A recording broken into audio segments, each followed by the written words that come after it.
Finally, just a quick note on the monarchy, right? So this is the British royal family. So there is a misconception that the royal family still has power in the UK to either decide laws or make laws or amend laws, right?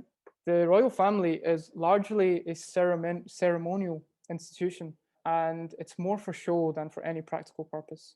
It's been replaced. The power of the monarchy has been replaced by democratic institutions, and there is this thing called a constitutional convention, which ensures that the monarchy has no legislative or lawmaking power. A constitutional convention is a contract, right? Non-written contract in society that states that they would like to be represented by elected people instead of a royal family. I guess that's the best way of describing a constitutional convention. The Queen does have one power. It's called the power of royal assent. Now, royal assent is basically when a law is passed or an act of parliament is passed, the Queen basically has to sign off on this, right, in order for it to be passed. This is one of the requirements if law is to become valid in society or active, right? So when I was in university, someone asked my professor, Tom Mullen, who's extremely well-respected professor in constitutional law. Someone asked him, well, what if one day the Queen decides, no, I don't like this law. I'm not going to sign this. Go away and change this and debate this. Well, he said, yes, theoretically that could happen. Absolutely. But because of this thing called a constitutional convention, it means that if the Queen were to do this, normal people such as me would be pretty angry because the Queen is not elected. And so he said that the Queen loves her corgis, she loves her cucumber sandwiches, her big palace in Westminster, she loves her walks in the garden.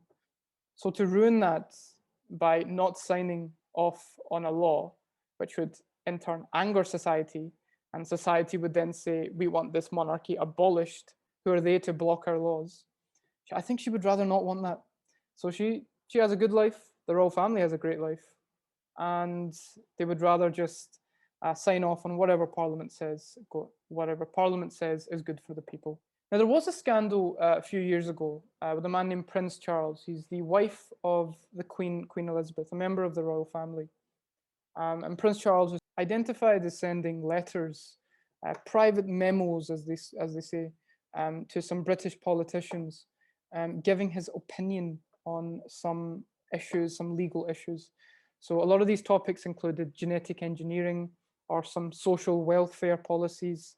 And these memos that were sent to the British politicians created a massive discussion in the UK about whether the monarchy was entitled to give their opinion on. The truth is, nothing came of it because once the letters were actually published, it was found that they were mostly harmless. When you reflect on other people, unelected people, meddling in politics or sending private letters, I think the impact of Prince Charles sending a few handwritten notes to a few politicians about very small social issues is nothing when you compare it to party donors who donate millions of pounds and influence politics that way. I think it was hugely blown out of proportion when you think about it. So in general, the monarchy doesn't have any real power to make laws, but they're great for taking a few pictures outside Buckingham Palace.